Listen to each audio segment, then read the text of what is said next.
Welcome to Reporter's Notebook, where we talk with the Washington Examiner's top journalists about the stories breaking on their beats.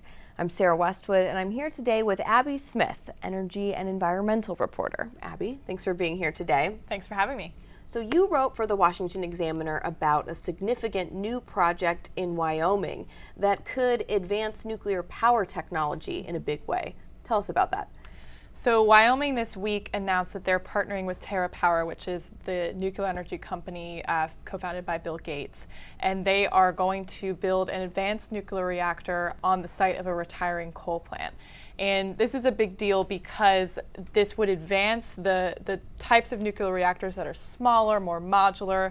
They have better safety equipment, basically the future of nuclear power that everyone's been wanting to come to the forefront. But we haven't seen significant projects really come online yet. So this would be a huge breakthrough, and TerraPower is already saying that they think they could have more projects in the pipeline even before this reactor is fully built. The Fish and Wildlife Service has proposed classifying a rare wildflower as an endangered species, and apparently this could have a really big effect on domestic lithium mining. So what is this fight over the wildflower all about? Yeah, it's a pretty unique fight. So in Nevada, there is a proposed lithium mining project at the Rhyolite Ridge, which has this really one-of-a-kind mineralogy that a company, Ioneer, is hoping to take advantage of and build a huge lithium mine there. But it's also the only place in the world that a rare wildflower known as TM's buckwheat is known to grow. So there's been this fight going on between environmental groups and the company, where the company wants to build the mine, but the environmental groups don't want to see this habitat of this wildflower destroyed. The company has taken some steps to preserve the flower. They want to transplant the small population that is growing there to a different location. But what the Fish and Wildlife Service said this week is they've actually now proposed to list the wildflower on the Endangered Species Act.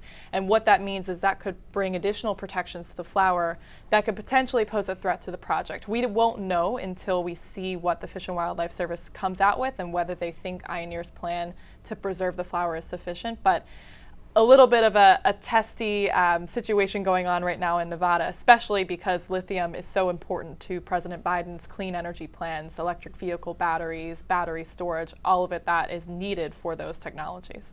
Do you see this as part of the broader fight that the Biden administration finds itself in the middle of between, pursuing that clean energy agenda, but also keeping some environmental groups happy that don't want to see domestic mining developed any further, for example? Definitely. I think this is exemplary of that broader tension. You have the Biden administration that really needs to have a steady supply of critical minerals to provide the supplies for domestic electric vehicle, battery industry. And a lot of the mining companies want to see that mining happening domestically. Many environmental groups, though, are a little hesitant to see projects happen on U.S. soil. So there's definitely a tension going on right now, and it's going to come to a head potentially as soon as this week when the Biden administration comes out with a plan looking at the vulnerabilities of critical mineral supply. And finally, Congress has received now President Biden's budget. You've written about all of the clean energy spending and climate spending that was in that and some of the renewable tax credits. How likely is Biden to get all of that? And maybe walk us through a little bit of what he's asking for.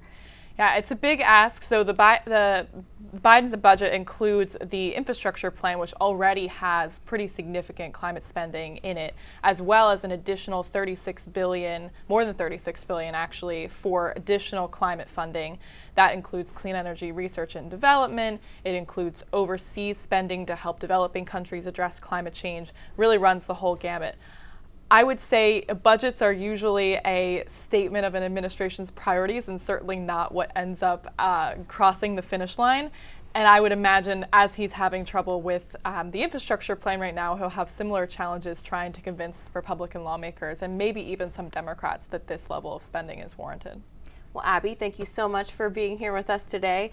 You can find more reporting from Abby and the rest of the energy team by signing up for their newsletter, Daily on Energy, at WashingtonExaminer.com.